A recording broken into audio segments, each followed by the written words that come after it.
আচ্ছা, হরমুজ প্রণালীতে এখন যা হচ্ছে সেটাকে কি বলা যায় বলুন তো? এটা অনেকটা ছোটবেলার সেই ক্লাসের মতো।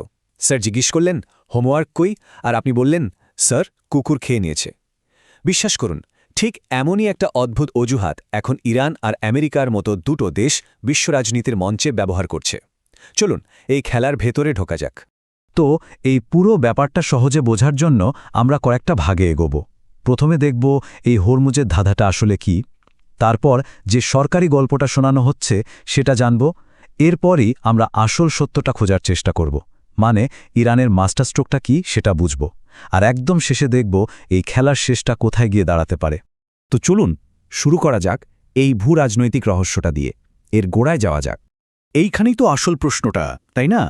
আমেরিকার কথা ছিল একদম পরিষ্কার, আগে হরমুজ প্রণালী খুলতে হবে, তারপর যা কথা। কিন্তু কি দেখলাম আমরা? প্রণালী বন্ধ, অথচ আলোচনা শুরু হয়ে গেছে। মানে ব্যাপারটা কি দাঁড়ালো?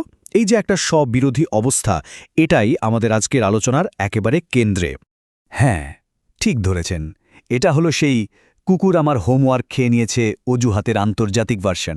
আমেরিকা বলছে হরমুজ খোলো, আর ইরান এমন একটা ভাব করছে যেন, আরে যে মাইনগুলো পেতেছিলাম সেগুলোই তো খুঁজে পাচ্ছি না, কি করে খুলব? ভাবা যায়? এই অদ্ভুত গল্পটাই এখন চালানো হচ্ছে। আচ্ছা, তাহলে মিডিয়াতে যে সরকারি গল্পটা শোনানো হচ্ছে সেটা ঠিক কি? চলুন একবার দেখে নেওয়া যাক। ডোনাল্ড ট্রাম্পের প্রশাসন তো প্রথমে একেবারে যাকে বলে কড়া মেজাজে ছিল। তাদের আলটিমেটাম ছিল একটাই, হরমুজ খোলো, তারপর আমরা কথা বলবো, এর আগে কিচ্ছু না। তো সরকারি বয়ানটা কি? মার্কিন কর্মকর্তারা বলছেন ইরান নাকি তাদের নিজেদের পাতা মাইনই খুঁজে পাচ্ছে না। গল্পটা হলো ওরা নাকি কোনো ম্যাপ বা রেকর্ড না রেখেই এলোমেলোভাবে মাইনগুলো পেতে দিয়েছিল, আর এখন সমুদ্রের স্রোতে সেগুলো কোথায় ভেসে গেছে তার কোনো ঠিক ঠিকানা নেই। শুধু তাই না, গল্পে আরও বলা হচ্ছে যে ইরান যদি মাইনগুলো খুঁজেও পায়, সেগুলো সরানোর মতো প্রযুক্তি বা ক্ষমতা নাকি তাদের নেই। মানে পুরোটাই একটা অক্ষমতার গল্প। বুঝতেই পারছেন, এই গল্পটা আসলে আমেরিকার জন্য একটা দারুণ ফেস সেভিং বা মুখ বাঁচানোর উপায়। এটা দিয়ে তারা নিজেদের দেওয়া শর্ত না মানা সত্ত্বেও ইরানের সাথে আলোচনায় বসতে পারছে।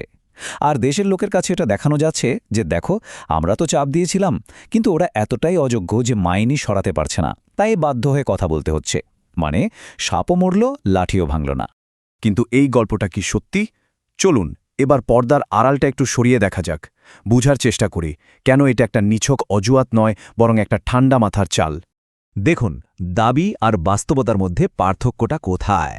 একদিকে বলা হচ্ছে ইরান মাইন হারিয়ে ফেলেছে, কিন্তু বাস্তবতা হলো আজকের দিনের আধুনিক মাইনে জিপিএস থাকে, সেগুলোর পজিশন লগ করা থাকে, হারানো প্রায় অসম্ভব। আবার বলা হচ্ছে মাইনগুলো নাকি খুব বিপজ্জনকভাবে ভেসে বেড়াচ্ছে, অথচ আধুনিক মাইনে একটা নির্দিষ্ট সময়ের পর নিজে থেকেই নিষ্ক্রিয় হয়ে যাওয়া টাইমার থাকে।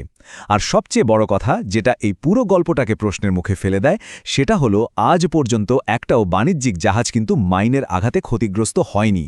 আর সংখ্যাটা শুনলে তো আরও অবাক হবেন। আমেরিকার গোয়েন্দা সংস্থারই প্রাথমিক রিপোর্ট বলছে ইরান সব মিলিয়ে মাত্র 10টার মতো মাইন পেতেছিল। ভাবুন একবার, যদি হাজার হাজার মাইন থাকত, তার মধ্যে কয়েকটা হারিয়ে যেতে পারে, কিন্তু মাত্র 10টা মাইন পেতে সেই 10টাই হারিয়ে ফেলা, এটা কি বিশ্বাসযোগ্য? আর এটাই সম্ভবত সবচেয়ে বড় প্রমাণ। ওই এলাকায় বাণিজ্যিক জাহাজের উপর যতগুলো হামলা হয়েছে তার প্রত্যেকটা হয়েছে ড্রোন দিয়ে বা ছোট নৌকা থেকে। একটাও কিন্তু মাইন বিস্ফোরণের ঘটনা ঘটেনি। তাহলে এই বিপজ্জনক মাইনের গল্পটা কিসের জন্য? এটা পরিষ্কার যে পুরোটাই একটা ধোঁয়াশা তৈরি করার খেলা। তাহলে প্রশ্ন হলো, ইরানের আসল চালটা কি?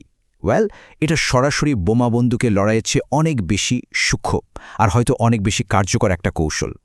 এই কৌশলটার একটা দারুণ নাম আছে, ইন্স্যুরেন্স ব্লকেড। এর মূল আইডিয়াটা হলো আপনাকে জাহাজ ধ্বংস করতে হবে না, শুধু এমন একটা মাহল বা ধারণা তৈরি করতে হবে যে ওই এলাকাটা সাংঘাতিক বিপজ্জনক। মানে একটা পারসেপশন অফ ডেঞ্জার তৈরি করতে হবে। একবার যদি এই ভয়ের ধারণাটা তৈরি করা যায়, তাহলে আপনাকে আর কিছুই করতে হবে না, বাকি কাজটা ইন্স্যুরেন্স কোম্পানিগুলোই করে দেবে। পুরো প্ল্যানটা দেখুন কি দারুণভাবে সাজানো। স্টেপ 1, ইরান ঘোষণা করল তাদের মাইন হারিয়ে গেছে।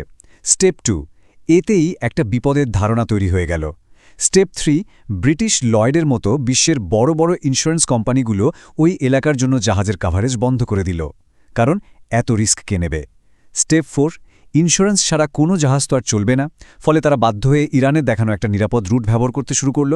আর ফাইনাল স্টেপ, ইরান সেই রুটের উপর নিয়ন্ত্রণ পেল এবং একটা টোল বা মাশুল আদায় করতে শুরু করল। আর এই পুরো কৌশলটাকেই এখন বলা হচ্ছে তেহরান টুল বুথ, মানে ইরান গোটা প্রণালীটাকে একটা টোল প্লাজায় পরিণত করেছে। এদিক দিয়ে যেতে হলে পয়সা দিতে হবে, আর এর মাধ্যমে তারা আমেরিকার দেয়া অর্থনৈতিক নিষেধাজ্ঞাকেও সুন্দরভাবে পাশ কাটিয়ে যাচ্ছে। তো আমরা একদম শেষে এসে গেছি। এখন প্রশ্ন হলো, এই যে একটা সাজানো নাটক চলছে, এটা দুই পক্ষই কেন মেনে নিচ্ছে, যদিও তারা জানে যে হারানো মাইনের গল্পটা সত্যি নয়? কারণ এই পরিস্থিতিতে দুপক্ষের জন্যই কিছু না কিছু সুবিধা আছে। ইরানের দিক থেকে দেখুন, তারা প্রণালীর উপর নিয়ন্ত্রণ পাচ্ছে, টোল আদায় করে নিষেধাজ্ঞা পাশ কাটাতে পারছে, আর হাতে একটা বড় দর কষাকষি তাসও থাকছে। আর আমেরিকার দিক থেকে তারা একটা বড়সড় সামরিক সংঘাত এড়াতে পারছে, দেশের লোকের কাছে মুখরক্ষা হচ্ছে, আর সবচেয়ে বড় কথা, আলোচনার টেবিলে বসতে পারছে। মানে এটা দুই সরকারের জন্যই একটা সুবিধাজনক পরিস্থিতি। ইরানের দিক থেকে ভাবলে লোকে তাদের অযোগ্য বলুক বা যাই বলুক, তাতে তাদের কিছু যায় আসে না, কারণ তাদের আসল উদ্দেশ্য তো সফল হচ্ছে। যতক্ষণ জাহাজগুলো তাদের দেখানো রুট দিয়ে যাচ্ছে আর টোল দিয়ে যাচ্ছে, ততক্ষণ এই অযোগ্য তকমাটা গায়ে মাখতে তাদের কোনো আপত্তি নেই। তাহলে শেষ পর্যন্ত কি দাঁড়ালো? ধোঁয়াশা আর আয়নার এই হাই স্টেক্স খেলায় কে আসলে কাকে খেলাচ্ছে এটা বলা কিন্তু খুব কঠিন। এই পুরো ঘটনাটা আমাদের এটাই মনে করিয়ে দেয় যে আন্তর্জাতিক রাজনীতিতে আমরা যা দেখি বা যা শুনি তার আড়ালে প্রায় সময়ই সম্পূর্ণ অন্য একটা খেলা চলতে থাকে। আসল চালটা কে দিচ্ছে সেটা হয়তো সময়ই বলতে পারবে।